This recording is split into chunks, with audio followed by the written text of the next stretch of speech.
The silence in the penthouse was deafening. 55 candles flickered on a chocolate birthday cake that nobody would eat, casting dancing shadows across the marble floor. Jonathan Mitchell sat alone in his wheelchair, staring at the cake with hollow eyes. The city lights twinkled 40 floors below, but up here in his glass tower, darkness had already claimed him. 3 years. 3 years since the accident that took his legs and, somehow, his soul. 3 years since he'd celebrated anything, least of all his own birthday. The massive penthouse that once hosted grand parties now felt like a tomb. Empty rooms echoed with memories of laughter that would never return. His phone buzzed with birthday messages from business associates and distant relatives who felt obligated to remember. He didn't bother reading them. What was the point? Their words were as hollow as the life he was living. Money couldn't buy back his mobility, couldn't restore the confidence that had once made him one of the most feared CEOs in the city. The wheelchair had become his prison.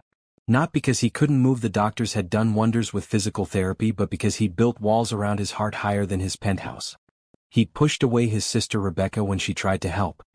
He'd dismissed his longtime assistant Patricia when her pity became too obvious. One by one he'd driven away anyone who cared, until only the cleaning staff remained, and even they were forbidden from his private floors after 6 p.m. Jonathan reached for the cake knife, his hand trembling slightly. Not from his condition, the accident had left his upper body stronger than ever, but from the weight of his isolation. He'd become everything he once despised, bitter, alone, and forgotten by the world he'd once conquered. The penthouse automation system hummed quietly, adjusting temperature and lighting without his input. Even his home didn't need him anymore. Everything ran on schedules and programs, just like his empty life.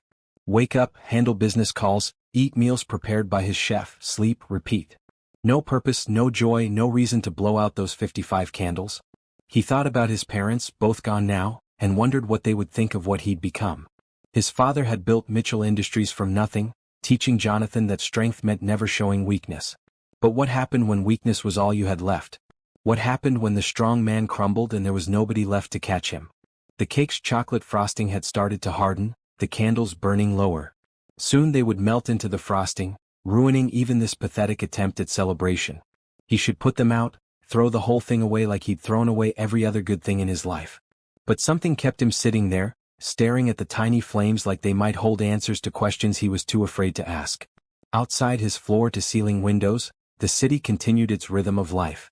People hurried home to families, couples walked hand in hand, children played in the park across the street. All of it happening without him, all of it reminding him of everything he'd lost.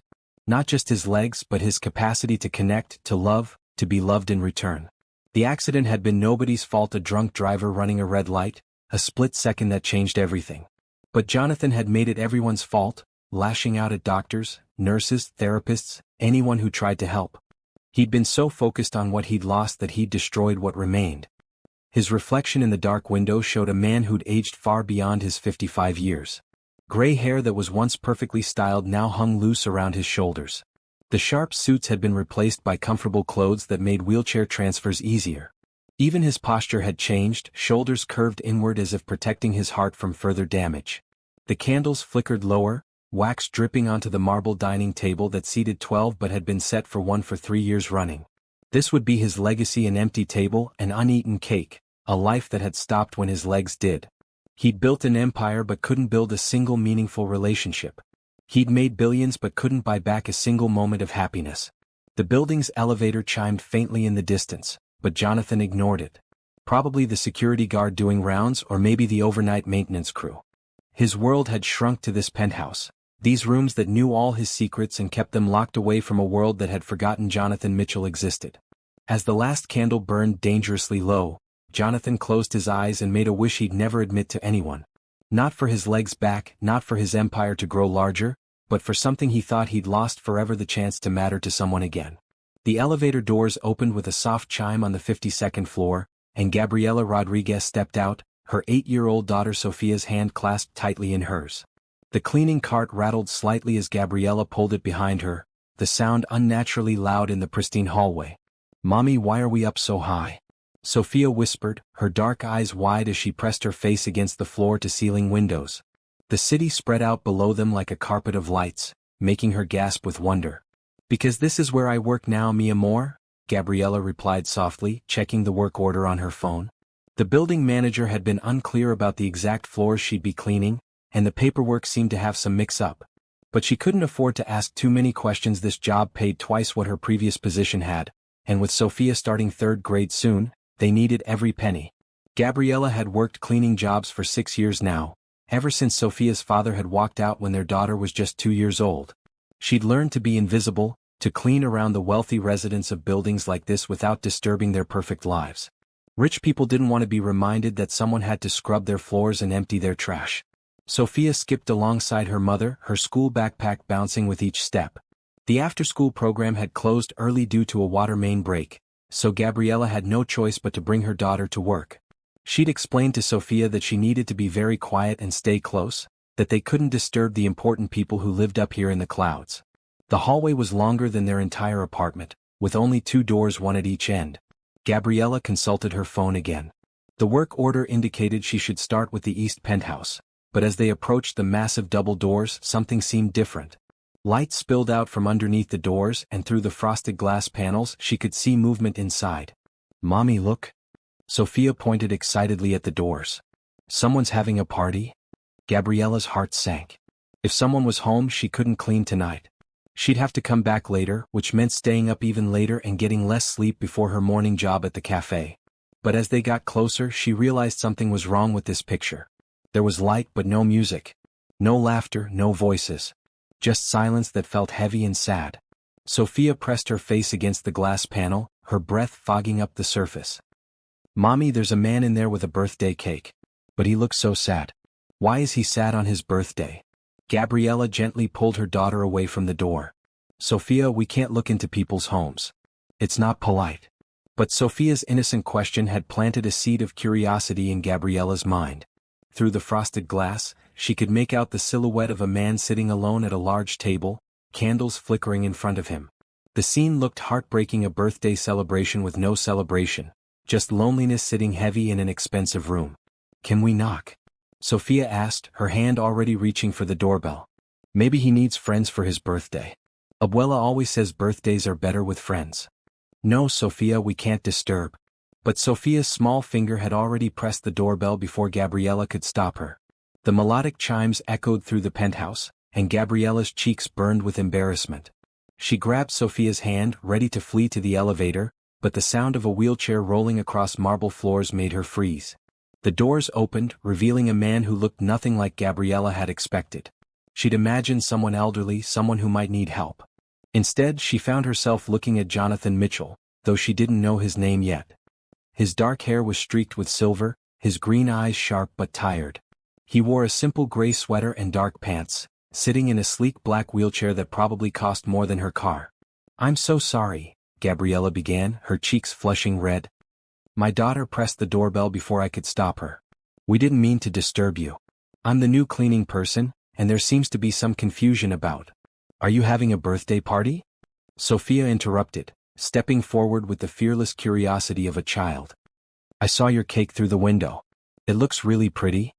Jonathan stared at the little girl, his mouth slightly open.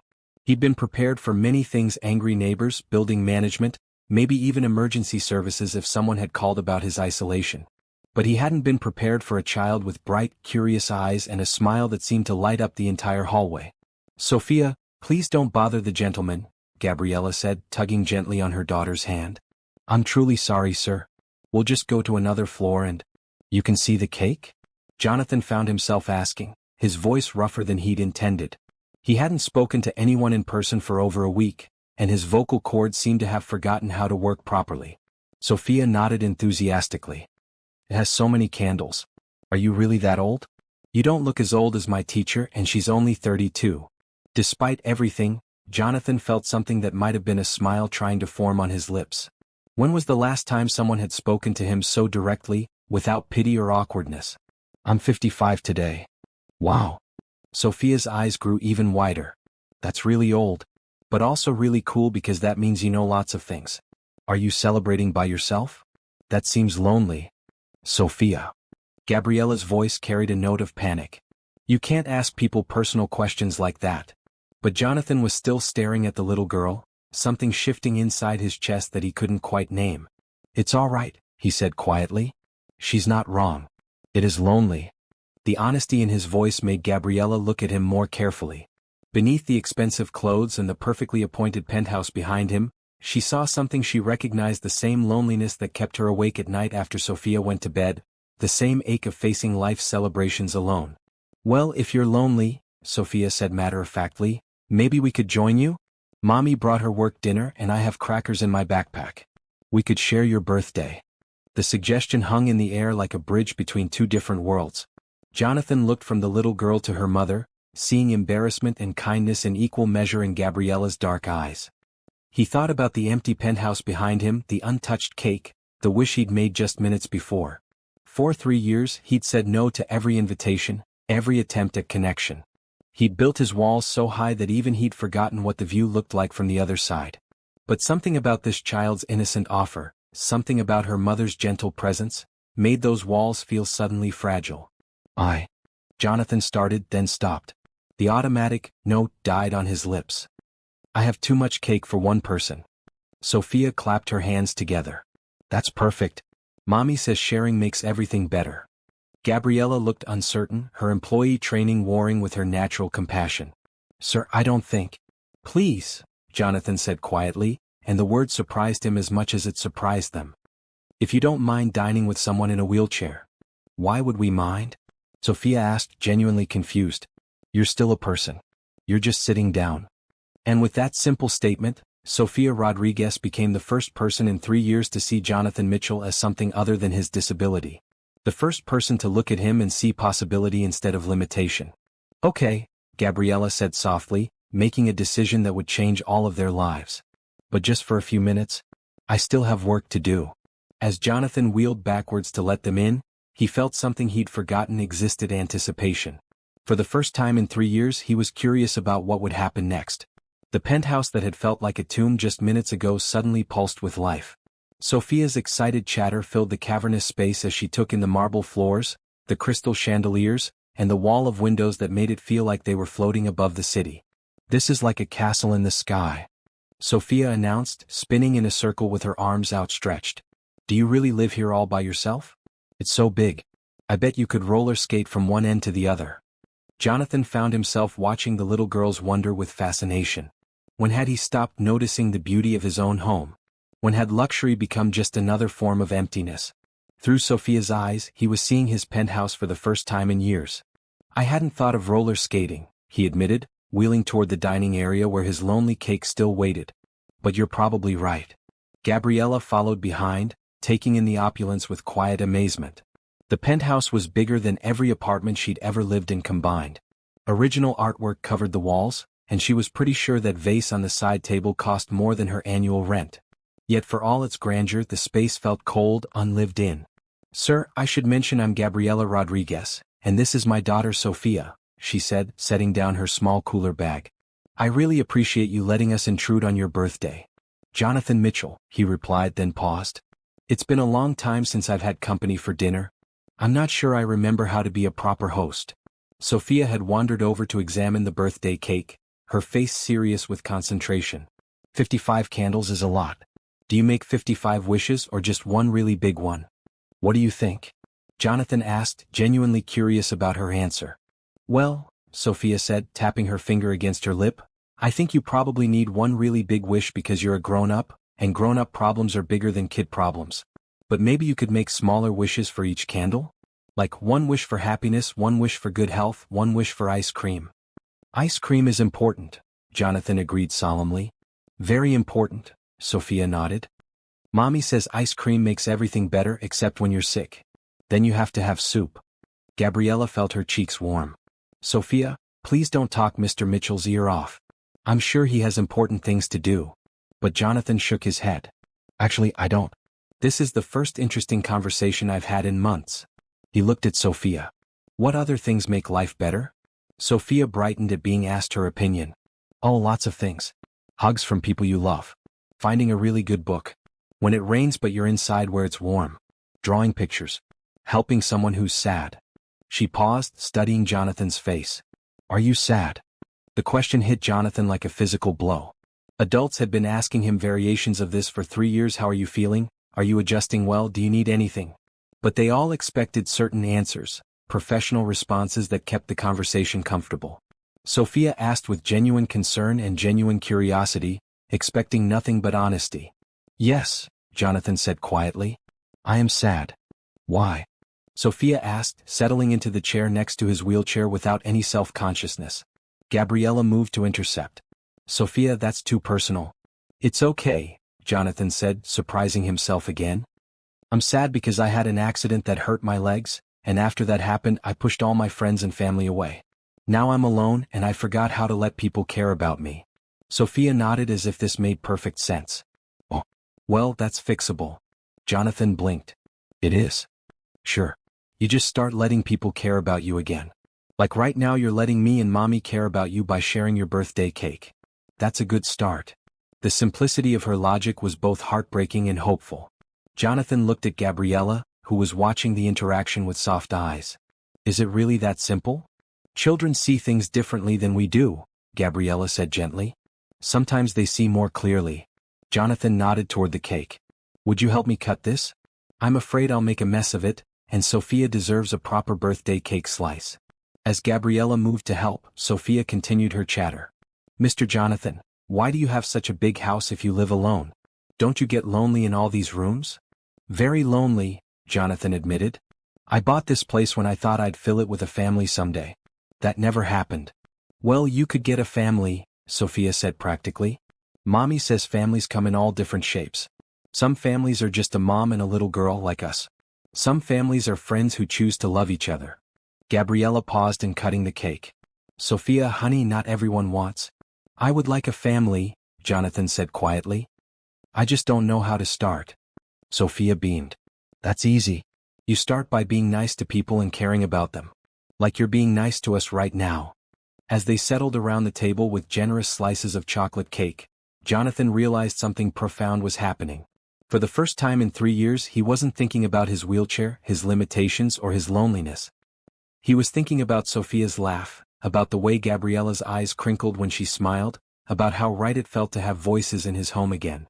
"This cake is really good," Sophia announced, chocolate frosting dotting her cheeks. "Did you make it?" "My chef made it," Jonathan replied. "You have a chef?" Sophia's eyes went wide. "That's so cool. Does he make whatever you want?" "Pretty much." "Can he make mac and cheese? The really good kind with the crispy cheese on top?" Jonathan smiled, actually smiled for the first time in months. "I'll ask him." As they ate, Sophia peppered Jonathan with questions about his life, his home, his wheelchair. Her curiosity was never intrusive, just honest and accepting.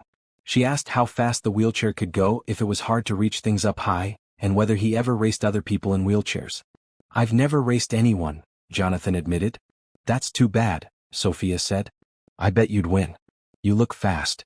Gabriella watched this exchange with growing amazement. Her daughter had accomplished in 30 minutes what therapists, family members, and business associates had failed to do in 3 years. She'd made Jonathan Mitchell smile. Really, genuinely smile. "Mr. Jonathan," Sophia said as she finished her cake, "do you know any birthday songs? Mommy and I know 3 different ones." "I don't think I remember any birthday songs." "That's okay. We can teach you." Sophia jumped up from her chair. "Mommy, should we sing the Spanish one or the English one first?" "Sophia, I think we should probably let Mr. Mitchell finish his cake in peace." "Please," Jonathan said, and there was something almost desperate in his voice. "I'd like to learn some birthday songs." So Gabriella and Sophia taught Jonathan 3 different birthday songs, in 2 different languages with hand motions and made-up verses. The penthouse filled with laughter and music for the first time in years. Jonathan found himself clapping along, then singing, then laughing so hard his sides hurt. When it came time to blow out the candles, Sophia insisted they all make a wish together. "On the count of 3, she instructed. 1, 2, 3. They blew out the 55 candles together, and in that moment Jonathan's wish from earlier seemed to be coming true already. He mattered to someone again. 2 someones actually. As the last candle flickered out, Sophia clapped her hands. "What did you wish for, Mr. Jonathan?" "If I tell you it won't come true," he said with a smile. "That's okay," Sophia said, settling back in her chair. "I think I know what you wished for anyway." "You do?" She nodded sagely. "You wished not to be sad anymore." Jonathan felt tears prick at his eyes. "Something like that, yes." "Good," Sophia said with satisfaction. That's a really good wish. As the evening wound down and Gabriella began to gather their things, Jonathan felt panic rising in his chest. They were going to leave, and he'd be alone again with his empty penthouse and his silence. But something had changed in him tonight, something fundamental. Gabriella, he said as she stood to go, what kind of work were you supposed to do tonight? Cleaning services, she replied. But obviously with you here I can't. What if I hired you directly? The words tumbled out before he could stop them. I mean, not just for cleaning. I could use help with things around here. Organization, maybe some cooking assistance. The pay would be better than a cleaning service. Gabriella stared at him. Mr. Mitchell, I couldn't possibly. Please consider it, Jonathan said. And Sophia would be welcome here after school if that would help with childcare. Sophia bounced on her toes. Could I really come back here, Mr. Jonathan? We could have dinner together and I could help you remember how to be happy. Gabriella looked between her excited daughter and Jonathan's hopeful face. She saw something in his eyes that she recognized, the same desperate loneliness she felt every night, the same hunger for connection that kept them both awake. We'll try it, she said softly. If you're sure. I'm sure, Jonathan said, and for the first time in 3 years he meant it. As they prepared to leave, Sophia ran back to give Jonathan a hug. He froze for a moment, and used to physical affection, then wrapped his arms around the little girl who had changed his world in one evening. Thank you for the best birthday I've had in years, he whispered. Thank you for sharing your cake, Sophia whispered back. Tomorrow we'll start working on making you happy all the time, okay? Jonathan nodded, unable to speak past the lump in his throat. After they left, Jonathan sat in his penthouse, looking at the empty cake plate and listening to the echo of laughter still hanging in the air. For the first time in 3 years, silence didn't feel like death. It felt like possibility. Monday morning arrived with unprecedented energy in the Mitchell penthouse. Jonathan had been awake since 5 a.m., not from insomnia this time, but from anticipation. He'd spent the weekend thinking about Gabriella and Sophia, replaying every moment of Friday evening and wondering if he'd dreamed the whole thing. His assistant Patricia, whom he'd barely spoken to in months, seemed shocked when he called her early Monday morning with a list of instructions. Arrange for the best private elementary school in the city to have an opening for Sofia Rodriguez. Set up a proper office space in the penthouse for Gabriella. Find the best educational tutors available. And clear his afternoon schedule, he had important meetings. Sir, Patricia said carefully, are you feeling all right? You haven't asked me to arrange anything personal in years. I'm feeling better than I have in years, Jonathan replied and realized it was true. When Gabriella and Sophia arrived that afternoon, Sophia immediately ran to Jonathan with a picture she'd drawn at school. Look, Mr. Jonathan. I drew you at your birthday party. She held up a colorful drawing showing 3 stick figures around a table with what appeared to be a very tall cake. In the picture, all 3 figures were smiling and notably, Jonathan was standing up. Jonathan studied the drawing carefully, touched by the way Sophia saw him. This is beautiful, Sophia. May I keep it? Of course. I made it for you. Sophia beamed. Mommy, show him the cookies we made. Gabriella set a container on the counter, looking slightly embarrassed. We made chocolate chip cookies. Sophia insisted you'd want some. I love chocolate chip cookies, Jonathan said, though he couldn't remember the last time he'd eaten any. But before we have cookies, I have some news to share. He wheeled over to his desk and picked up several papers. Gabriella, I've arranged for a position for you here. Not just helping around the penthouse, I'd like you to be my personal assistant. The salary is... He named a figure that made Gabriella's eyes widen. Mr. Mitchell, I can't possibly. And Sophia, Jonathan continued, turning to the little girl, how would you feel about going to a new school? One with smaller classes and really good art programs. Sophia looked between her mother and Jonathan. Would I still get to come here after school? Every day, Jonathan promised. This would be your home away from home. Gabriella shook her head, overwhelmed. This is too much. You barely know us. I know enough, Jonathan said firmly. I know you're kind, hardworking, and raising an incredible daughter. I know you've struggled to make ends meet while trying to give Sophia the best life possible. And I know that meeting you two has changed something fundamental in me. Sophia tugged on her mother's sleeve. Mommy, say yes, please.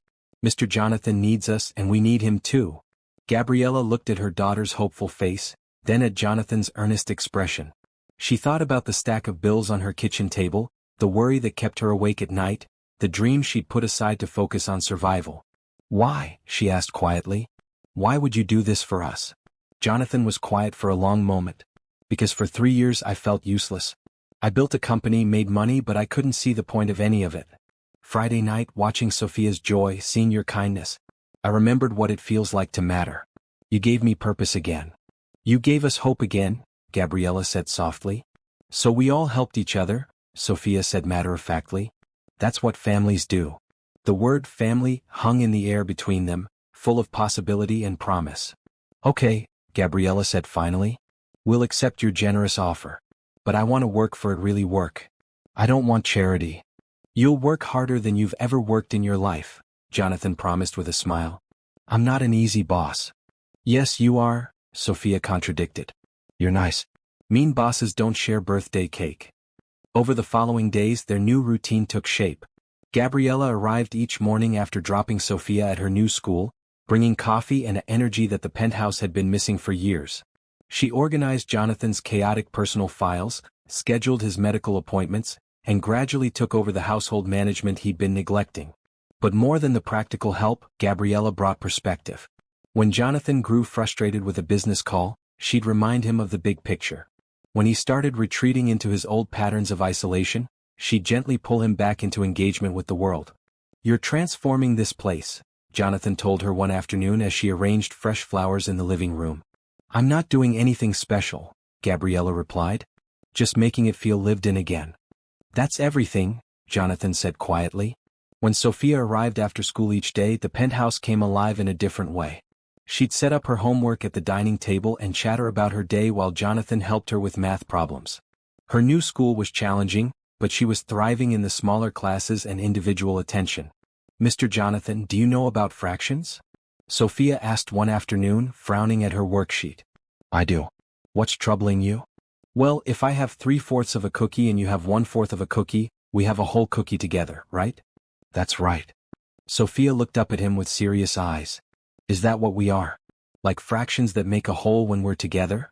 Jonathan felt his breath catch. What do you mean? Well, you were missing some parts that made you happy, and Mommy and I were missing some parts that made us feel safe. But when we're all together, we're complete. Like a whole cookie. Gabriella looked up from where she was preparing dinner in Jonathan's state-of-the-art kitchen that he'd barely used in years. Sophia, that's very profound. What's profound mean? Sophia asked. It means you said something very wise and true, Jonathan explained. And yes, I think you're right. I think we do make each other whole. As the weeks passed, Jonathan found himself looking forward to each day in ways he'd forgotten were possible. He started taking better care of himself, showering and dressing properly instead of staying in comfortable clothes all day.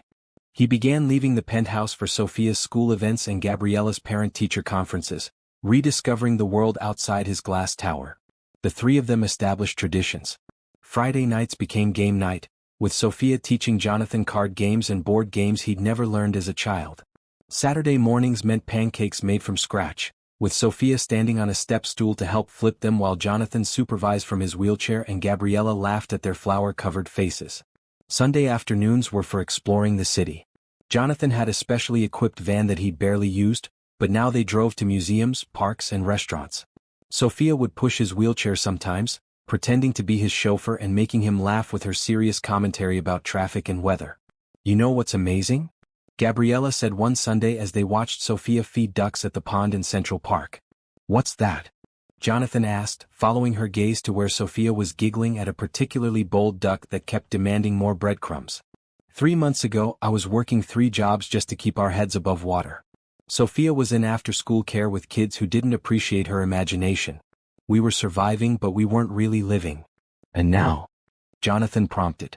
Now Sophia has a father figure who helps her with homework and listens to her dreams about becoming an artist. I have meaningful work that uses my organizational skills instead of just my ability to scrub floors.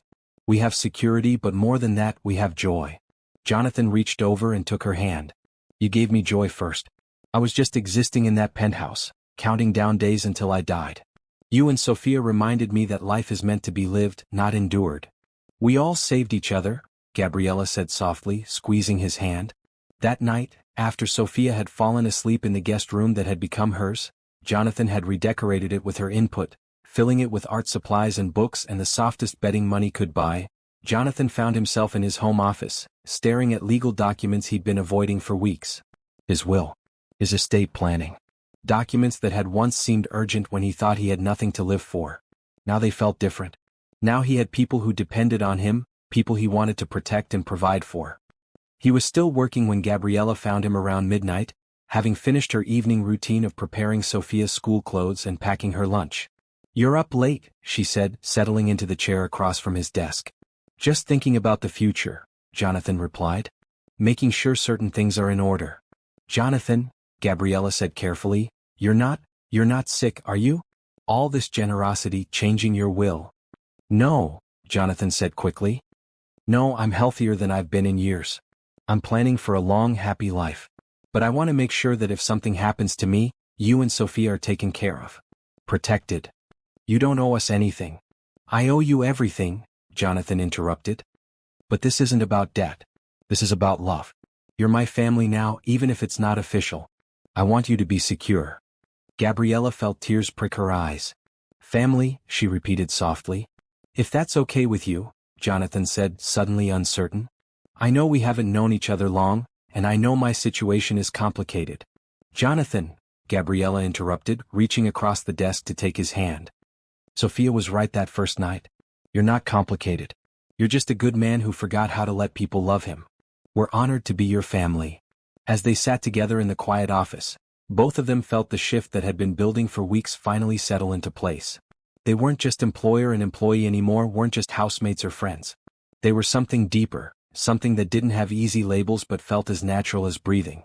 "There's something else," Jonathan said, his voice slightly nervous. "I've been thinking about Sophia's future. Her education, her dreams. I'd like to set up a trust fund for her. For college, art school, whatever she wants to pursue." "Jonathan, you've already done so much." "I want to adopt her," Jonathan blurted out, the words he'd been carrying for weeks finally finding their way into the world. "Legally. I want to be her father, not just her friend who helps with homework. I want to be the man who walks her down the aisle someday, who teaches her to drive, who threatens her first boyfriend with appropriate parental intimidation." Gabriella stared at him, tears now flowing freely down her cheeks. "I know it's presumptuous," Jonathan continued quickly. "I know I should have discussed it with you first. But Gabriella, I love that little girl like she's already mine. She calls me family, she trusts me with her fears and dreams, and I want to make it official. I want to protect her and provide for her and be the father she deserves."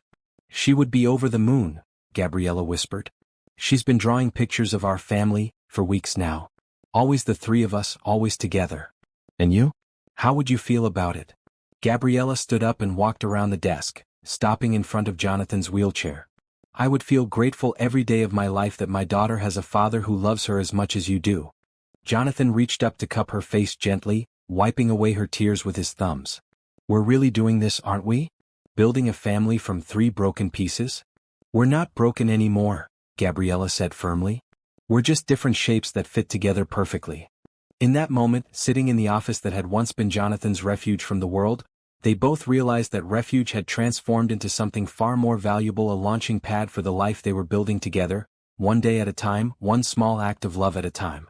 Spring arrived in New York with unusual warmth, and with it came changes that seemed to bloom as naturally as the flowers in Central Park. Sophia had been at her new school for 2 months now, and her confidence was growing daily. She'd made friends with children who appreciated her creativity and imagination, and her teachers regularly sent home notes praising her artistic talents and academic progress. "Mr. Jonathan, look what I made in art class," Sophia announced, bursting through the penthouse doors with her usual after-school energy. She held up a clay sculpture that vaguely resembled a family of 3 figures sitting around a table. Jonathan wheeled over to examine her artwork with the serious attention he'd once reserved for million-dollar business deals. "Sophia, this is remarkable. Tell me about each figure." "That's you," Sophia pointed to the tallest figure. "And that's Mommy and that's me. We're having dinner together, but see? You're not in your wheelchair in this one because in my art, you can do anything." The simple statement hit Jonathan with unexpected force. In Sophia's imagination, his limitations simply didn't exist. She saw him as capable, strong, unlimited. It was a gift he was still learning to accept. "I see that," Jonathan said softly. "Where should we put this masterpiece?" "On the kitchen counter where we eat breakfast. So we can see it every morning and remember that we're a family." Gabriella emerged from the home office where she'd been organizing Jonathan's business correspondence. Over the past few weeks, she'd proven invaluable not just in managing his household, but in helping him reconnect with the business world he'd been neglecting. She'd streamlined his systems, scheduled meetings he'd been avoiding, and somehow made the overwhelming pile of decisions feel manageable again. "How was school today, mi amor?" Gabriella asked, kissing the top of Sophia's head. "Really good. Mrs. Patterson says I'm ready for the advanced reading group, and in art class we're starting a project about families.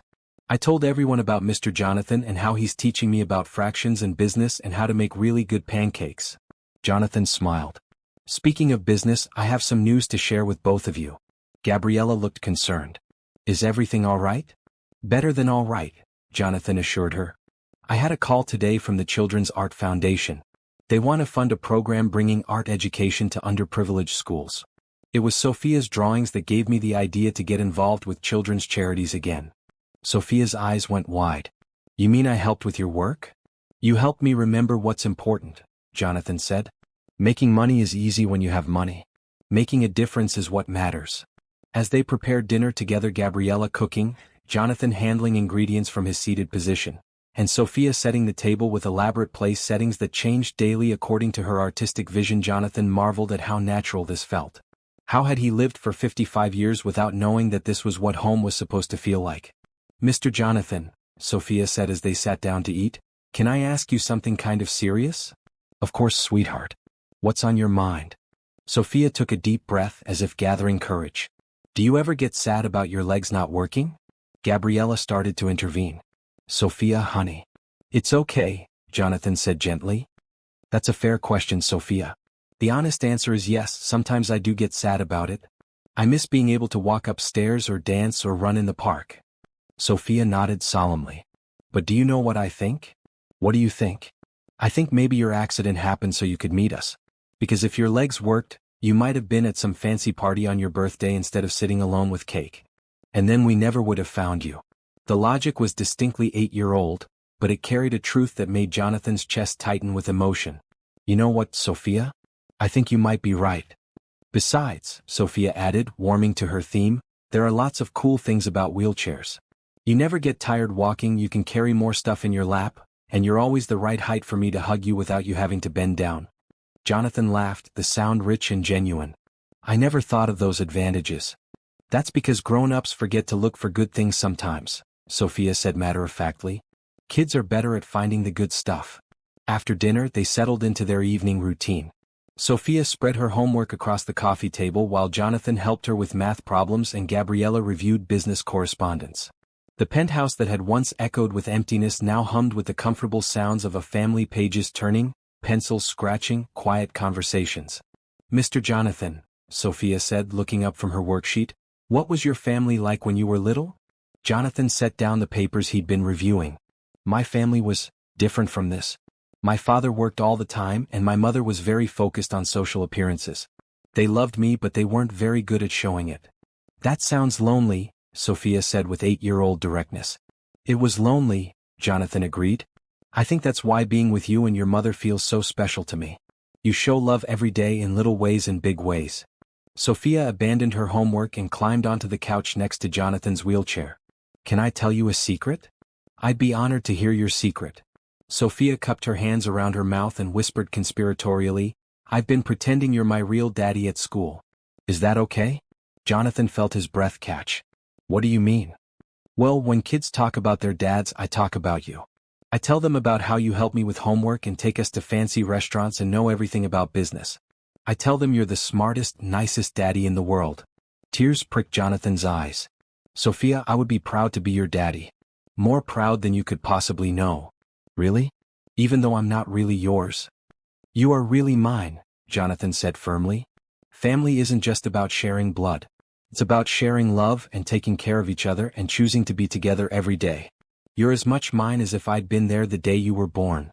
Sophia threw her arms around his neck, and Jonathan held her tight, breathing in the scent of her strawberry shampoo and feeling more complete than he ever had in his life. From the kitchen, Gabriella watched this interaction with tears in her own eyes. She'd been a single mother for so long, carrying every burden and every joy alone. Watching Jonathan with Sophia, seeing the pure love between them, she felt something shift in her heart. Not just gratitude for his help but something deeper and more complex. "Mommy," Sophia called out, "come here.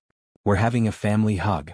Gabriella joined them on the couch, and for a moment they sat together in perfect contentment, three people who'd found each other against all odds, who'd healed each other's wounds simply by being present and open to love. "You know what we need?" Sophia announced after the hug ended. "What's that, sweetheart?" Gabriella asked. "A family picture. A real one, not just my drawings. We need a picture to put on Mr. Jonathan's desk so when he's working, he can remember that he's not alone anymore." Jonathan and Gabriella exchanged glances over Sophia's head. In that look was recognition of how far they'd all traveled from that first night when a lonely man shared his birthday cake with strangers. They weren't strangers anymore. They weren't even friends anymore. They were family, chosen and cherished and real. "I think a family picture is a wonderful idea," Jonathan said. "We'll have professional portraits taken this weekend." "With fancy clothes?" Sophia asked excitedly. "With whatever clothes make you happy," Jonathan replied. "Because the most important thing in any picture is that the love shows through." As they settled back into homework and business papers, the penthouse felt transformed once again. Not just by the presence of voices and laughter, but by the presence of belonging. They all belonged here, together, building something beautiful from the pieces of their separate lives. Outside the floor-to-ceiling windows, the city sparkled with evening lights, but inside, three hearts had found their way home. The first warm Saturday in April found them at the Botanical Garden, Sophia running ahead on the winding paths while Jonathan and Gabriella followed at a more leisurely pace. His wheelchair handled the paved walkways easily, and Gabriella walked beside him, pointing out the early spring flowers that Sophia kept stopping to examine. "She has such curiosity about everything," Gabriella observed, watching her daughter kneel beside a patch of daffodils to study them intently. "She gets that from you," Jonathan replied. "The way you approach problems at work, the questions you ask." Sophia learned that intellectual fearlessness from watching you. Gabriella felt herself blush at the compliment. "You give me too much credit." "I don't give you nearly enough credit," Jonathan said quietly. They'd reached a secluded area of the garden where benches surrounded a small pond. Sophia was captivated by the fish swimming lazily in the warm afternoon sun, so Gabriella sat on a bench while Jonathan positioned his wheelchair beside her. "Can I ask you something personal?" Gabriella said after a few minutes of comfortable silence. "You can ask me anything. What happened to you after the accident? I mean, I know you pushed people away, but what was it really like?" Jonathan was quiet for so long that Gabriella wondered if she'd overstepped. But when he spoke, his voice was thoughtful rather than pained. "I was driving home from a business dinner. Late, maybe 10:30 at night. I'd closed a deal that day that would make the company another $50 million, and I was feeling pretty good about myself." He paused, watching Sophia's fascination with the fish. "The drunk driver ran the red light going about 60 miles per hour. Hit my car on the driver's side." Gabriella reached over and took his hand. "I was conscious through most of it," Jonathan continued. "The paramedics, the hospital, the surgery. I kept thinking it was temporary, that the doctors would fix everything and I'd go back to my life. When they told me the spinal cord damage was permanent, I couldn't process it. That must have been terrifying. It was rage mostly. I was angry at the drunk driver, angry at the doctors for not being able to fix me, angry at my friends and family for looking at me with pity. I was angry at God, at the universe, at myself." Sophia had discovered a family of ducks and was trying to coax them closer with pieces of the crackers they'd brought for lunch. Her laughter carried across the water, light and joyful. "The rehabilitation was the worst part," Jonathan said. "Not the physical therapy that was actually helpful. But the counseling, the support groups, the well-meaning visitors who wanted to inspire me with stories of other people who'd overcome their disabilities. I felt like everyone wanted me to be grateful for being alive, but I couldn't find anything to be grateful for." "What changed?" Gabriella asked softly. Jonathan smiled, still watching Sophia. "A little girl asked if she could join my birthday party." "Jonathan." "No, I'm serious. That night, Sophia didn't see a disabled man feeling sorry for himself. She saw someone having a birthday who looked lonely. She didn't want to fix me or inspire me or counsel me. She just wanted to share cake and sing songs and make a sad person less sad." Gabriella felt tears gathering in her eyes. "She has that effect on people." "You both do," Jonathan said, turning to look at her directly. "You know what I realized that night? I'd been so focused on what I'd lost that I'd forgotten to notice what was still possible. I could still think, still feel, still connect with people. I could still matter. You matter so much to us, Gabriella whispered. You saved my life, Gabriella. Both of you. Not in some dramatic movie scene way, but in the most important way possible. You reminded me that life is worth living. They sat in comfortable silence for a few minutes, hands still intertwined, watching Sophia's animated conversation with the ducks. Can I tell you something now? Gabriella asked. Of course. When Sophia's father left, I thought it was because I wasn't enough. Not pretty enough, not interesting enough, not worth staying for. I spent years thinking that if I could just be better somehow, I could make someone love us enough to stay. Jonathan squeezed her hand gently. I worked 3 jobs not just because we needed the money, but because I thought if I could just achieve enough, prove myself enough, maybe someone would see our value. I was so tired, Jonathan.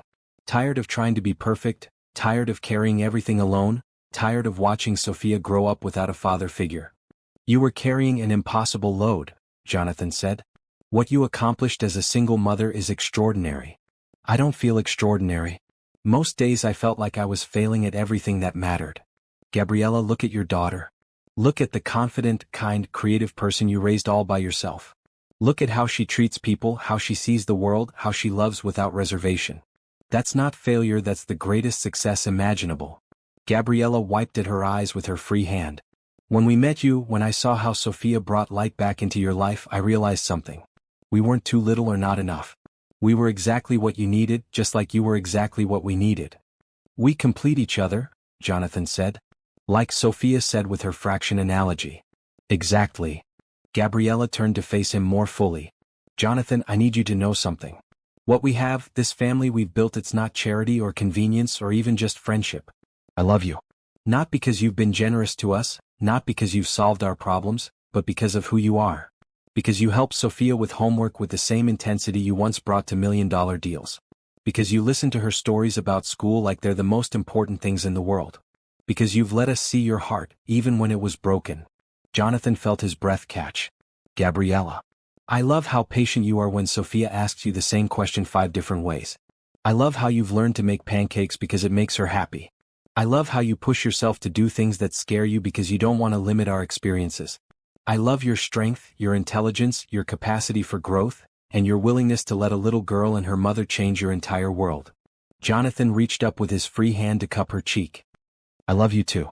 I love your strength, your fierce protectiveness of Sophia, your ability to see solutions where I see only problems.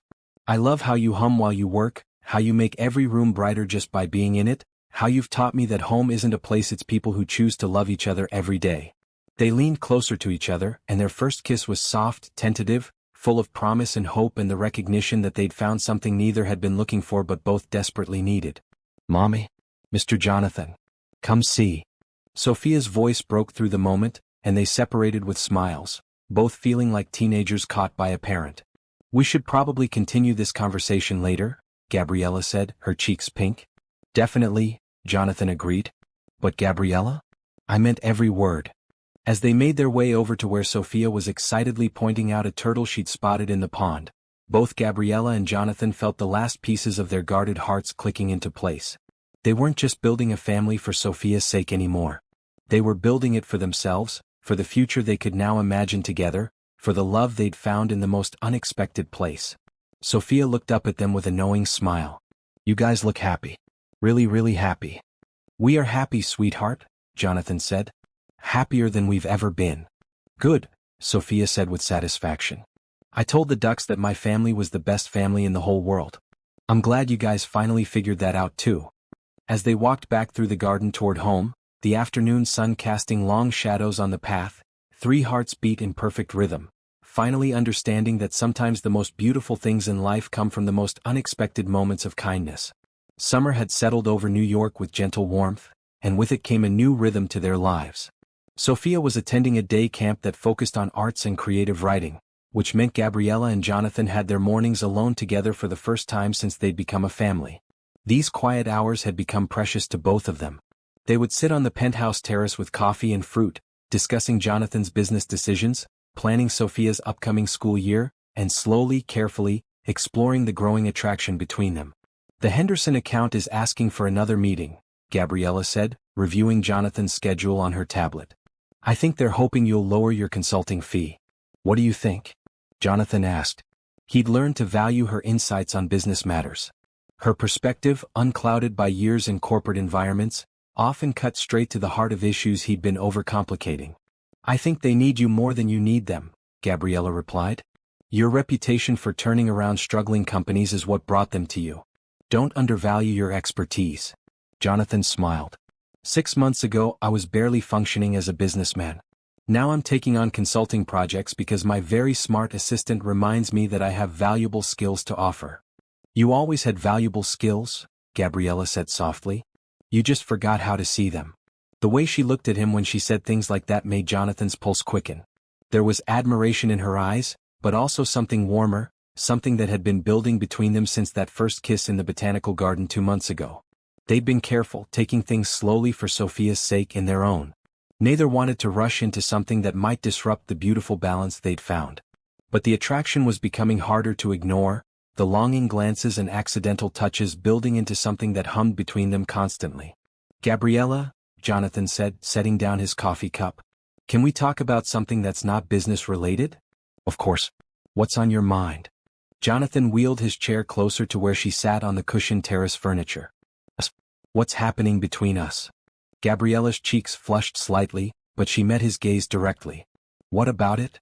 "I'm falling in love with you," Jonathan said simply. "Not just grateful love or family love, but romantic I want to spend my life with you love. And I hope, you might be feeling something similar?" Gabriella set aside her tablet and reached for his hands. "Jonathan, I've been in love with you for weeks. But I wasn't sure if you were ready for that, or if I should be feeling this way." "Why wouldn't you be ready to feel this way?" "Because 6 months ago you were in a very dark place. I didn't want to take advantage of your gratitude, or mistake your appreciation for something deeper." Jonathan brought her hands to his lips, pressing gentle kisses to her knuckles. "Gabriella, what I feel for you has nothing to do with gratitude. It has to do with the way you laugh at Sophia's silly jokes. It has to do with how you reorganized my entire home office in a way that actually makes sense. It has to do with the way you hum while you cook dinner and how you always remember that I like my coffee with just a touch of cream." Gabriella felt her heart racing. "Jonathan, I love how you're not impressed by my money, but you are impressed when I remember to call the school about Sophia's field trip permission slip. I love how you challenge my business decisions when you think I'm wrong, and how you support my ideas when you think they're right. I love how you've never once looked at my wheelchair like it was something to pity or overcome, you just see it as part of who I am." "Because that's exactly what it is," Gabriella said firmly. "Part of who you are, not the definition of who you are." "See? That's what I mean." Jonathan smiled. "I love how you understand things that took me years to figure out." Gabriella stood up from her chair and moved to perch on the wide arm of Jonathan's wheelchair, close enough that she could run her fingers through his hair. "I love you too," she said softly. "I love how patient you are with Sophia's questions, even when she asks the same thing 10 times in different ways. I love how you've learned to make pancakes shaped like butterflies because it makes her giggle. I love how you research every school field trip location so you can help her with the educational components." Jonathan leaned into her touch, marveling at how right this felt. "I love how you push yourself to do things that challenge you," Gabriella continued. "Like when you insisted on coming to Sophia's school play even though it meant navigating crowds and unfamiliar spaces. I love how you never let your limitations become excuses, but you also don't pretend they don't exist. I love how you make me want to be better," Jonathan said. "Not different, not fixed, but better. The best version of who I am." They were leaning closer to each other, the summer air warm around them, the city sounds a gentle backdrop to their conversation. "What does this mean for us?" Gabriella asked. "For our family? I think it means we stop pretending that what we have is just convenient," Jonathan replied. "I think it means we acknowledge that we're building something real and permanent and beautiful." "And Sophia?" Jonathan smiled. "Sophia has been asking me for weeks when I'm going to marry you and make it official." Gabriella laughed. "She's asked me the same thing. She's very concerned about the proper order of family relationships." "Smart girl. She gets that from her mother." "Jonathan," Gabriella said, her voice becoming more serious, "I need you to know that if we do this, if we commit to being together romantically as well as family-wise, I'm all in. I don't do things halfway, especially when it comes to Sophia's stability." "I wouldn't want you to do things halfway," Jonathan replied. "Gabriella, I've spent 3 years thinking my life was over. Meeting you and Sophia didn't just give me back my life, it gave me a better life than I ever had before. I want to wake up every morning knowing that you're the first person I'll see. I want to help Sophia with homework until she goes to college, and then I want to embarrass her by crying too much at her graduation. You want the whole domestic dream? Gabriella asked with a smile. I want breakfast conversations and bedtime stories and parent-teacher conferences and family vacations and all the beautiful, ordinary moments that make up a life together. Gabriella cupped his face in her hands. Are you proposing to me, Jonathan Mitchell? Not yet, Jonathan said, his eyes twinkling. When I propose to you, it's going to be special. Something worthy of the amazing woman who saved my life and taught me how to love again. I'm looking forward to it, Gabriella said, and leaned down to kiss him properly. This kiss was different from their first tentative one in the garden. This kiss was full of promise and passion and the recognition that they'd found something extraordinary. When they broke apart, both were breathless. We should probably talk to Sophia about this, Gabriella said practically. Already covered, Jonathan grinned. I asked her last week how she'd feel if I asked you to marry me. What did she say? She said, and I quote, "It's about time, Mr. Jonathan. I was starting to think you needed glasses because anyone can see that mommy loves you and you love her." Gabriella burst into laughter. That sounds exactly like something she'd say. She also said she wants to be the flower girl, and she has very specific ideas about the color scheme for the wedding. Of course she does. As they sat together on the terrace, Gabriella still perched on the arm of Jonathan's wheelchair, his arm around her waist, they both felt the rightness of this moment. The sun was climbing higher in the summer sky, the city was waking up around them, and they were no longer three separate people who'd found each other by accident. They were a family by choice, by love, by the thousand small decisions to care for each other that had brought them to this moment. So what now? Gabriella asked. Now we enjoy being in love, Jonathan said. We take our time, we do this right, and we build the kind of marriage that Sophia can be proud to be part of. I love that plan, Gabriella said, and sealed it with another kiss that tasted like coffee in summer mornings and the promise of forever. September had painted the city in shades of gold and amber, and Sophia was thriving in 4th grade at her private school.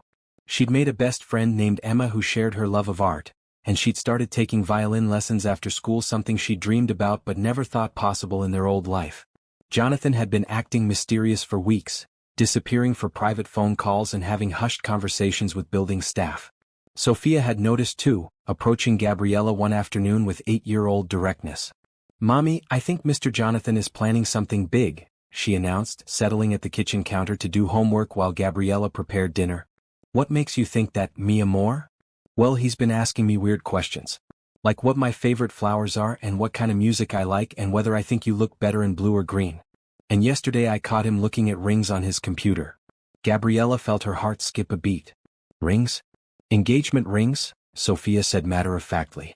I wasn't spying, but I needed help with my math homework and his computer was right there. They were really pretty rings, Mommy. Sparkly.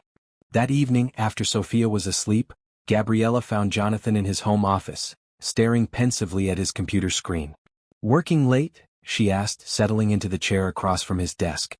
Jonathan quickly minimized his browser windows. Just research. Research for what?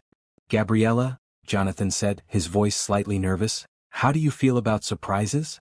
I like them as long as they're good surprises. Why? And how do you feel about public declarations of love? Gabriella smiled. Are you planning something, Jonathan Mitchell? Maybe, he admitted. Would that be okay? As long as Sophia approves of whatever you're planning, then yes, it would be very okay. Jonathan's face relaxed into a smile. Sophia has been my consultant on this project for 3 weeks now. She has very strong opinions about everything from flowers to music to timing. Of course she does. 2 weeks later, on a crisp October Saturday, Jonathan announced that they were having a special dinner on the penthouse terrace. He'd been mysterious about the details, only insisting that Gabriella wear the blue dress he'd bought her for her birthday and that Sophia wear her favorite purple dress with the sparkly shoes. As the sun began to set, casting golden light across the city, Gabriella and Sophia stepped onto the terrace to find it transformed. Tiny lights were strung along the railings, casting everything in a warm, magical glow. The outdoor dining table had been set with fine china and crystal, and the space was filled with Gabriella's favorite flowers, white roses and purple irises. Mr. Jonathan, this is beautiful, Sophia exclaimed, spinning around to take in all the decorations. Jonathan was waiting by the table, wearing a navy suit that made him look distinguished and nervous in equal measure. I'm glad you approve, sweetheart, You helped plan most of it. Soft jazz music played from hidden speakers, and as they sat down to dinner prepared by Jonathan's chef but served by Jonathan himself, Gabriella marveled at the perfection of the evening. The food was delicious, the conversation was easy, and Sophia kept giggling with excitement about something she clearly knew was coming. "Okay, I can't wait anymore," Sophia announced as they finished dessert. "Mr. Jonathan, can you do the thing now? Please? I've been keeping this secret forever and I'm going to explode." Jonathan laughed, his nervousness mixing with amusement. "Sophia, you've kept the secret for exactly 2 weeks. That's forever in kid time." Sophia protested. "Mommy, Mr. Jonathan has something really important to ask you." Gabriella looked between her daughter's excited face and Jonathan's tender expression, her heart beginning to race. "Does he now?" Jonathan took a deep breath and wheeled his chair back from the table. "Gabriella, 6 months ago, I was a bitter, lonely man who'd convinced himself that his life was over. I'd pushed away everyone who cared about me, and I was sitting in this penthouse counting down days until I died." "Jonathan," Gabriella whispered. "Then a little girl pressed my doorbell and asked if she could join my birthday party. And her beautiful, kind, strong mother apologized for the intrusion while teaching me that the best gifts in life come from the most unexpected places." Sophia was practically vibrating with excitement in her chair. "You didn't just save my life, Gabriella. You gave me a life worth living. You showed me that love isn't something you earn through achievement or success, it's something you give and receive through kindness, through showing up, through choosing each other every single day." Jonathan reached into his jacket pocket and pulled out a small velvet box. Gabriella gasped, her hands flying to cover her mouth. "Sophia," Jonathan said, turning to include the little girl in the moment, "you know I love you like my own daughter, right?" "Right?"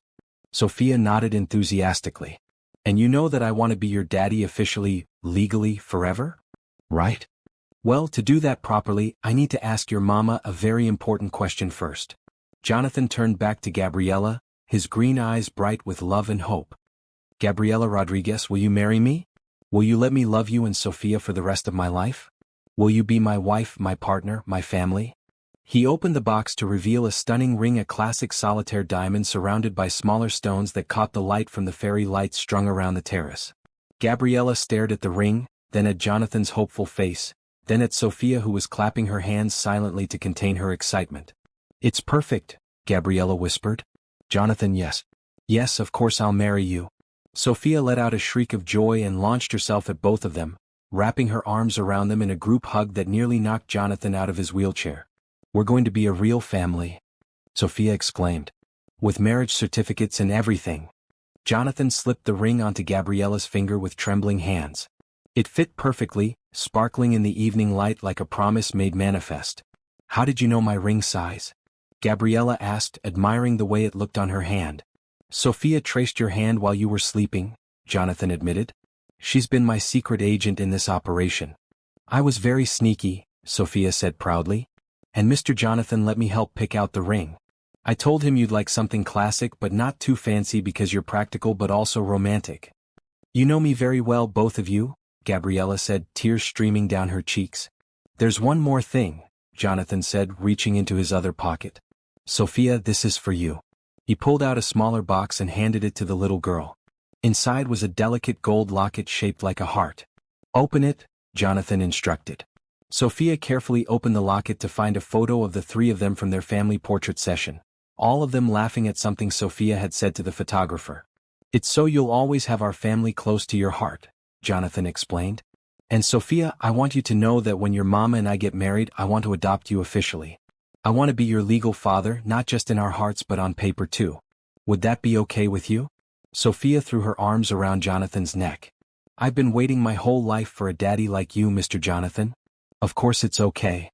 As they sat together on the terrace, surrounded by flowers and fairy lights, with the city twinkling below them, they felt the completion of a journey that had started with loneliness and led them to love. "When should we get married?" Gabriella asked, still admiring her ring. "Tomorrow," Sophia suggested. "Or maybe next week. I need time to plan my flower girl dress." "How about spring?" Jonathan suggested. "That gives us time to plan something beautiful, and it will be exactly 1 year since we first became a family." "Spring sounds perfect," Gabriella agreed. "Plenty of time for Sophia to design the perfect flower girl dress and for us to plan a celebration that feels right for our family." Can we have the wedding here? Sophia asked. On the terrace where Mr. Jonathan asked you to marry him? Jonathan and Gabriella looked around at the space that had become so meaningful to their family, the place where they'd shared breakfast conversations, evening dinners, and now this perfect proposal. I can't think of anywhere more perfect, Jonathan said.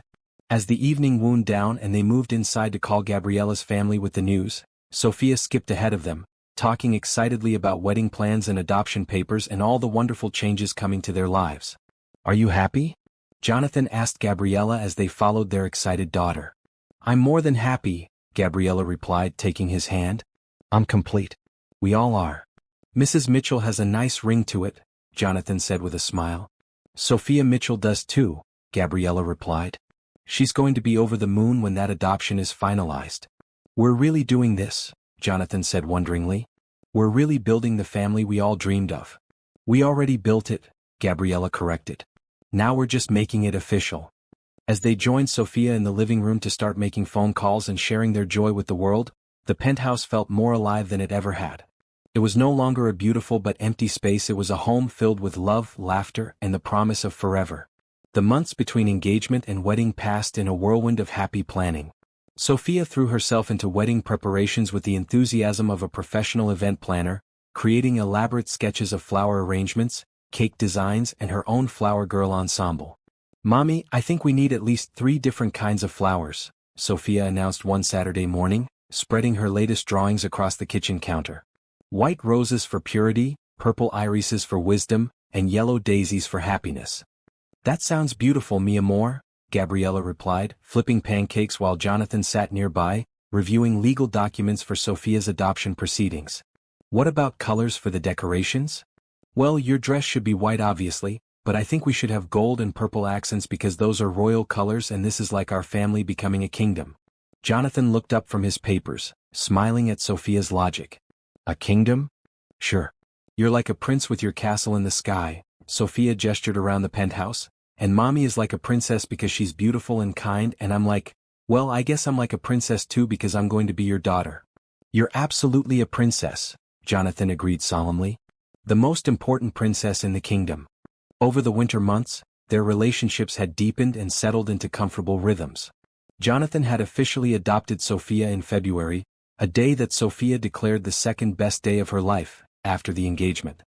The courthouse ceremony had been small but meaningful, with Sophia wearing her best dress and carrying a bouquet of flowers she'd picked herself. Sophia Mitchell, she'd practiced saying her new name for weeks afterward, writing it on her school papers and introducing herself to new people with obvious pride.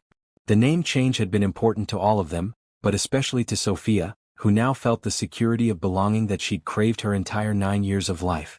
I have 2 parents now, she told her friend Emma at school. A mama and a daddy who chose each other and chose me too. Meanwhile, Gabriella had fully stepped into her role as Jonathan's business partner as well as his fiancée. Her insights into his consulting work had proven invaluable, and she'd started attending client meetings with him, offering perspectives that complemented his technical expertise. You know, Jonathan said one evening as they reviewed proposals for a new children's charity initiative, I think we should make this official too. Partner at Mitchell Consulting, not just assistant. Gabriella looked up from the spreadsheet she was analyzing. Jonathan, I don't have an MBA or years of corporate experience. You have something better, Jonathan interrupted. You have clarity, intuition, and the ability to see solutions I miss. Plus, our clients love working with you. They love working with us, Gabriella corrected. We're a team. Exactly. So let's make the team official. These conversations about their professional partnership were woven throughout their wedding planning, as they realized they were building not just a marriage but a complete life together. Jonathan had the penthouse renovated to better accommodate their growing family, adding a proper office space for Gabriella and expanding Sophia's room to include an art studio where she could pursue her increasingly sophisticated artistic interests. Mr. Jonathan, Sophia said one afternoon while working on a painting in her new studio, are you nervous about getting married? Jonathan, who was helping her mix colors, considered the question seriously. Not nervous exactly. Excited maybe? Why do you ask? Well, some kids at school said their parents got divorced because marriage is hard work. Is our family going to stay together even when things get hard? Jonathan set down his brush and gave Sophia his full attention. This was the kind of conversation that mattered more than any business deal he'd ever negotiated. Sophia, every family faces hard times sometimes. That's normal and natural. But your mama and I are committed to working through problems together instead of giving up when things get difficult. How do you know you'll be able to do that? Because we've already done it, Jonathan replied. When I was sad and angry after my accident, your mama didn't give up on me. When you and your mama were struggling financially, you didn't give up on each other. We've all learned that love means staying and working together, even when it's not easy. Sophia nodded thoughtfully. So marriage is like making a promise to keep being a family even when someone is having a bad day? That's exactly what it is, Jonathan agreed. A promise to choose each other every day through good days and bad days. Then I think you and Mommy will be really good at being married, Sophia concluded, returning to her painting with the matter settled in her mind. As spring approached and their wedding day drew near, all three of them felt the excitement of new beginnings mixed with the contentment of relationships that had already proven themselves strong and true. Gabriella's family flew in from California for the wedding, and Jonathan was nervous about meeting them until Sophia took charge of introductions with characteristic confidence. Abuela Maria, this is my daddy Jonathan. Sophia announced, pulling her grandmother over to meet Jonathan. Daddy, this is Abuela. She makes the best tamales in the world and she taught Mommy how to be strong. Maria Rodriguez took one look at Jonathan's obvious adoration of Sophia and Gabriella, and any reservations she might have had melted away. So you're the man who stole my daughter's heart, she said, embracing Jonathan warmly. Actually, I think Sophia stole my heart first, and your daughter was just part of the package deal, Jonathan replied with a smile. Smart man, Maria laughed. Sophia has always been irresistible. The week before the wedding, as final preparations were being made and out-of-town guests were arriving, Sophia made an announcement at dinner that surprised both adults. I wrote something for the wedding, she said, pulling a folded piece of paper from her pocket. It's not exactly a speech, but I wanted to read something during the ceremony about our family. Gabriella and Jonathan exchanged glances. What kind of something? Gabriella asked gently. Well, I know that usually flower girls just walk down the aisle and look pretty, but I thought maybe I could also tell everyone about how we all found each other and became a family. Is that okay? Jonathan felt tears prick his eyes. Sophia, I would be honored to hear what you've written. Can I practice it on you guys? Of course, sweetheart. Sophia unfolded her paper and cleared her throat importantly. This is called, How My Family Found Each Other. She began to read in her clear, confident voice. Once upon a time, there was a very smart man who lived in a castle in the clouds, but he was very sad because he thought he was all alone. And there was a brave mama and her little girl who worked very hard but dreamed of having a daddy who would love them both. One night, the little girl saw the sad man having a birthday party all by himself, and she asked if they could join him. And that's how love found all of us, because sometimes the best families are the ones you choose, not the ones you're born with. Both Gabriella and Jonathan were crying by the time Sophia finished reading. Is it good? Sophia asked anxiously. Should I change anything? It's perfect, Jonathan said, his voice thick with emotion. Absolutely perfect. Can I really read it at the wedding? I insist that you read it at the wedding, Gabriella said, pulling Sophia into a hug. It's the most beautiful thing I've ever heard. As they sat together that evening, 1 week away from officially becoming husband and wife, parents and daughter, they marveled at the journey that had brought them to this moment. From loneliness and struggle to love and security, from 3 separate people to one unshakable family unit. Are you ready for this? Gabriella asked Jonathan as they tucked Sophia into bed. I've been ready since the night a little girl asked if she could join my birthday party, Jonathan replied. I just didn't know it yet. As they prepared for what Sophia had declared would be the best day of their lives, all 3 of them felt the deep satisfaction of knowing that their love story was just beginning, built on the solid foundation of choosing each other every single day. The morning of April 15th dawned clear and bright, with the kind of spring sunshine that made everything feel possible. Sophia was awake before anyone else, too excited to sleep, and had already laid out her flower girl dress and practiced her wedding reading 3 more times before Gabriella and Jonathan were fully awake. It's wedding day, Sophia announced, bouncing into their bedroom at 6 a.m. The most important day in the history of our family. Jonathan sat up in bed, his hair disheveled but his smile bright. Good morning, princess. Are you ready to help me marry your mama? I've been ready forever, Sophia declared. But first I made you both something. She handed them each a small wrapped package. Inside Gabriella's was a painting Sophia had been working on secretly for weeks, a portrait of their family on the terrace, with the city skyline behind them and the words "Forever and Always" written in Sophia's careful handwriting at the bottom. Jonathan's gift was similar but different, a drawing of him pushing Sophia on the swing he'd had installed in a small corner of the terrace, with Gabriella watching from nearby. At the bottom Sophia had written, "The best daddy in the world." "Sophia, these are incredible," Gabriella whispered, tears already starting. "When did you have time to make these?"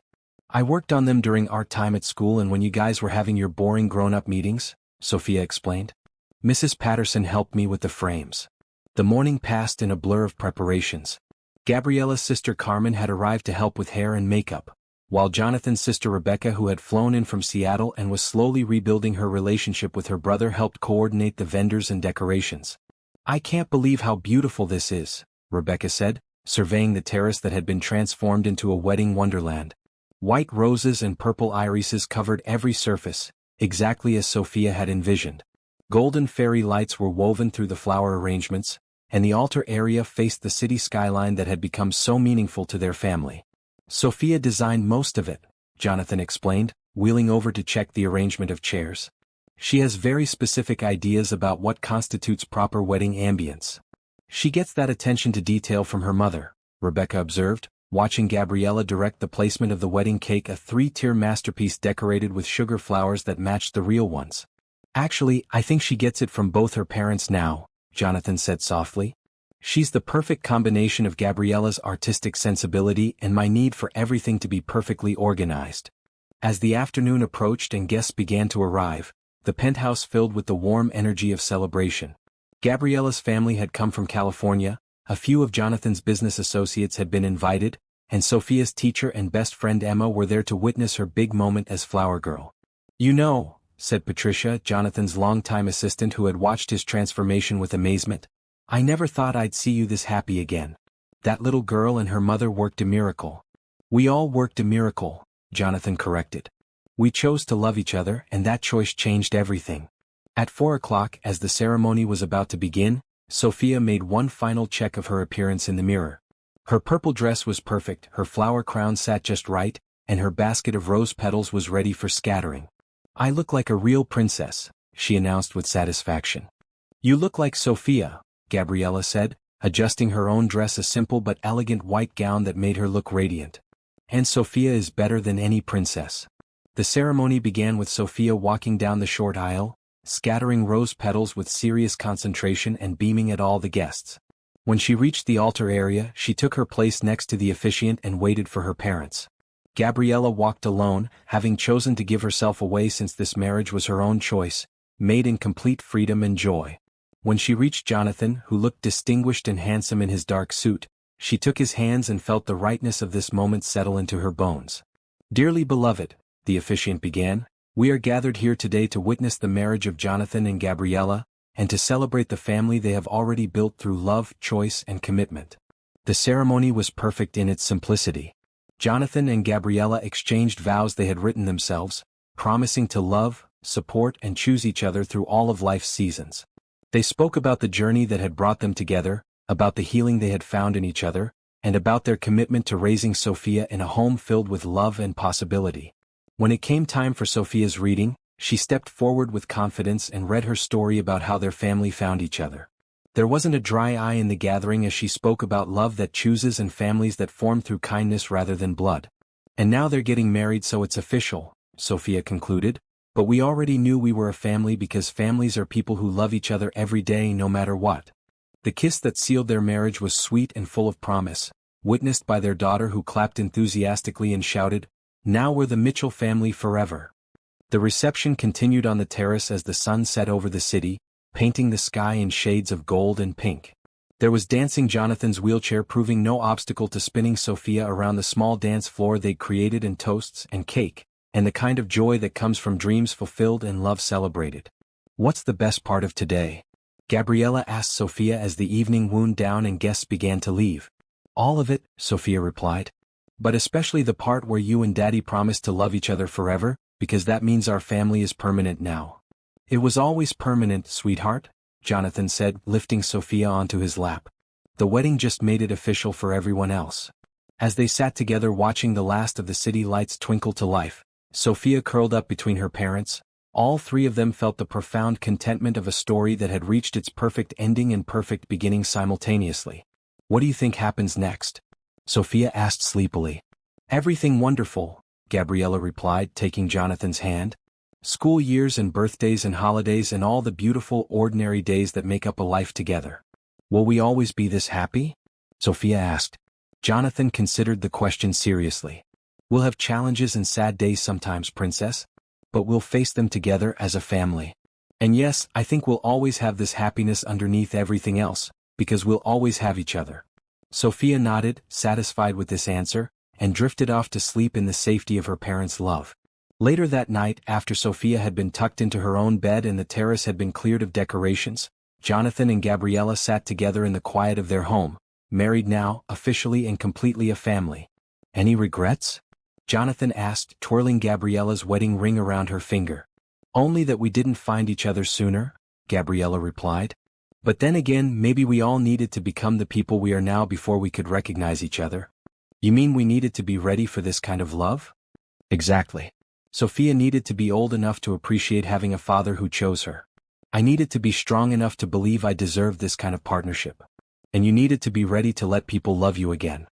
Jonathan nodded, understanding the wisdom in her words. "Everything in its right time." "Everything in its right time," Gabriella agreed. As they prepared for bed on their wedding night, both of them marveled at the journey that had brought them to this moment. A year ago, Jonathan had been alone with an untouched birthday cake. A year ago, Gabriella had been working multiple jobs and worrying about Sophia's future. A year ago, Sophia had been wishing for a father who would love her and stay. Now they were a family, legal and official and permanent, built on the foundation of a little girl's innocent kindness and two adults' willingness to open their hearts to unexpected love. "Do you know what I'm most looking forward to?"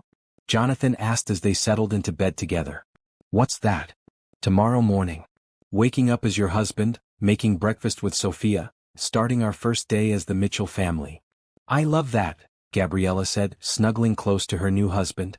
"I love all the tomorrows we have ahead of us." The next morning did indeed dawn bright and beautiful, and Sophia was the first one awake again, ready to begin their new life as an officially married family. They made pancakes shaped like wedding bells, and Sophia regaled them with detailed analysis of every moment of the wedding ceremony.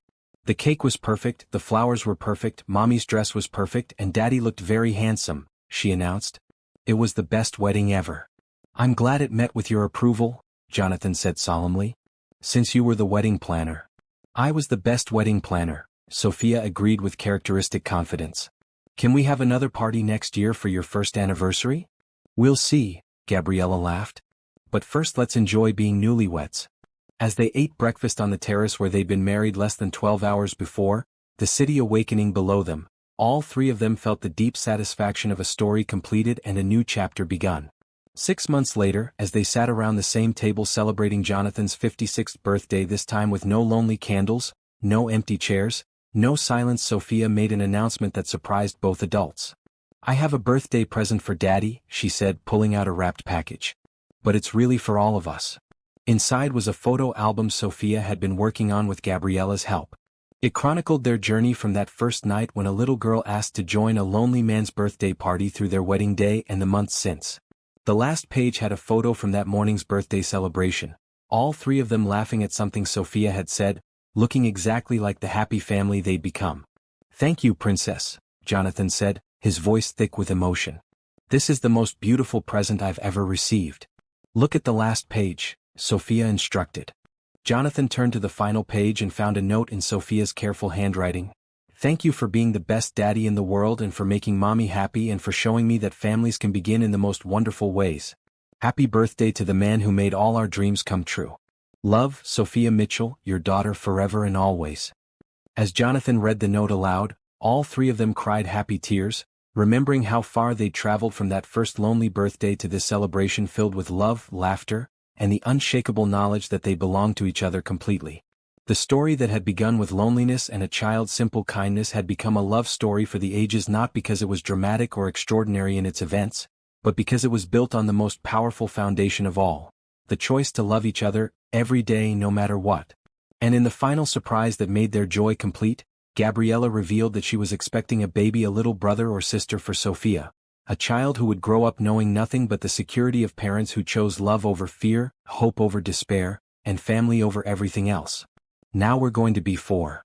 Sophia exclaimed, already making plans for the nursery and composing welcome songs for the new baby. "This is the best birthday present ever." As they celebrated this newest chapter in their love story, the Mitchell family sat together on their terrace above the city, surrounded by everything they'd built through courage, kindness, and the simple decision to let love transform their lives. Their story had begun with a birthday wish and a child's invitation to join a lonely celebration. It had become a testament to the truth that families are built not just through blood, but through the daily choice to show up for each other with open hearts and unwavering commitment. And as the sun set over New York City on Jonathan's best birthday yet, 3 hearts beat in perfect rhythm, joined by the tiny new heartbeat of the child they would welcome together, knowing that their love story was still being written, one beautiful day at a time. Dear wonderful listeners, what touched your heart most about Jonathan, Gabriella, and Sophia's journey? Have you ever experienced a moment when a simple act of kindness changed everything? What do you think makes a real family? Is it blood, or is it the daily choice to love and support each other? I'd love to hear your thoughts about love, family, and second chances in the comments below.